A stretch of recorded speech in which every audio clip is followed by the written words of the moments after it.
is Justin Young, and I'm a product owner over at Sonatype. And today I'd like to share with you a new product we're releasing called Sonatype DepShield.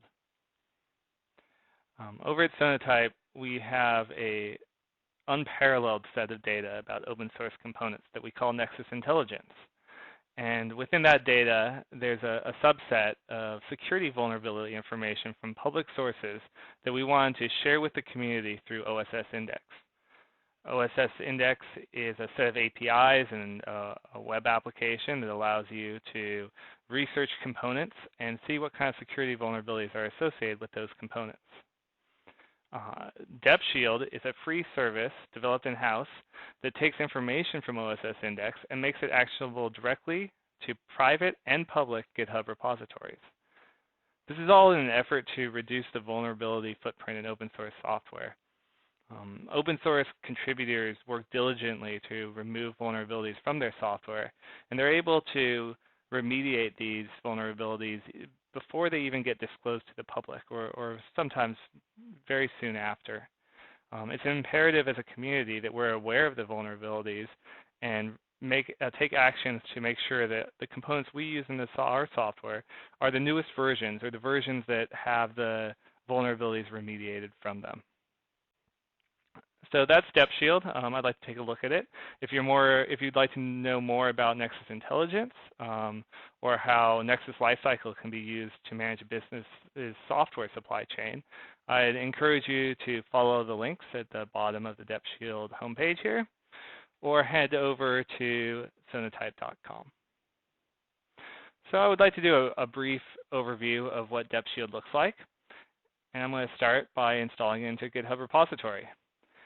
DepShield is available from the GitHub Marketplace, and you can configure it in any of your organizations. Here I have it configured in the Sonatype Nexus community, and then also in my private organization. So I'm going to install it into Maven example here, and let's give it a whirl. Sonatype DepShield provides you with a badge that allows you to show how many components you have in your application and what the security vulnerability footprint is in them. So it's really a way that you can start bragging about reducing the vulnerabilities in your apps and getting them down to zero and having no exposure.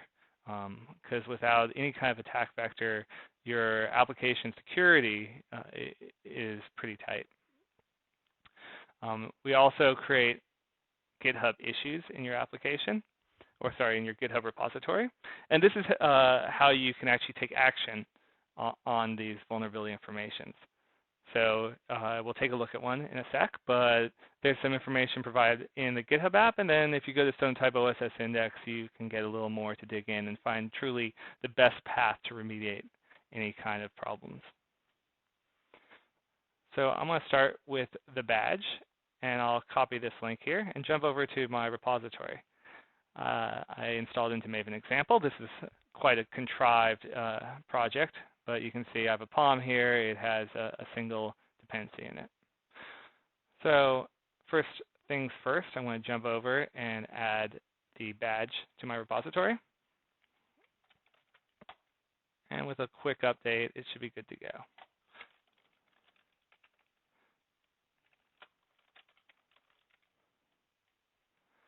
I want to save it.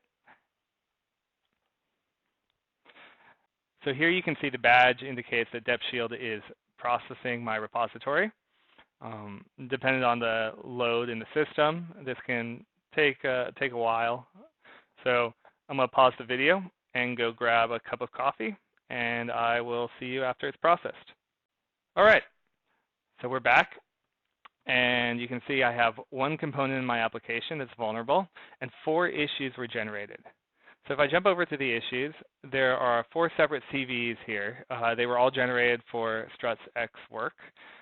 You can see they're all quite old. Struts ExWork is a component submodule of Struts 2, and it's been around for quite a long time. Usually the longer these libraries are out, the more opportunity the community has, well, the Black Hat community has to try to research vulnerabilities and ways to attack them.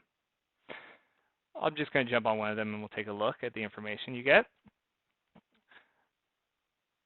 So here we're indicating the component that's vulnerable, the CVE and the description of the CVE of the vulnerability and proper control of generation of code, and then the CVSS score, here 9.3. Those unfamiliar with this score, as you get close to 10, the risk to your system, either by the impact of the attack or the ease of the attack, grows.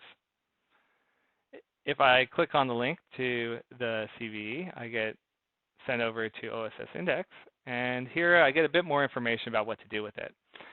Here I get a version range, so it affects Apache struts before 2.3.14.1, and a bit about the attack itself, or the vulnerability itself.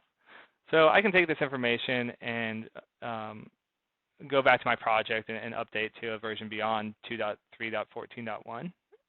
And then I can do a little more research if I want about struts 2 core itself, and figure out what vulnerabilities affect it.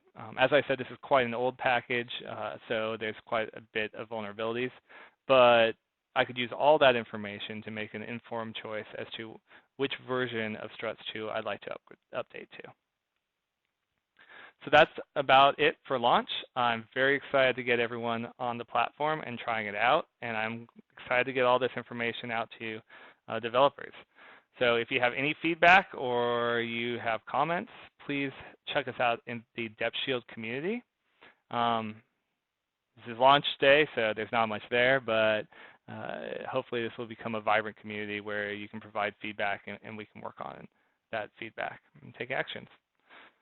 Thank you for the time, and go out there and install DepShield.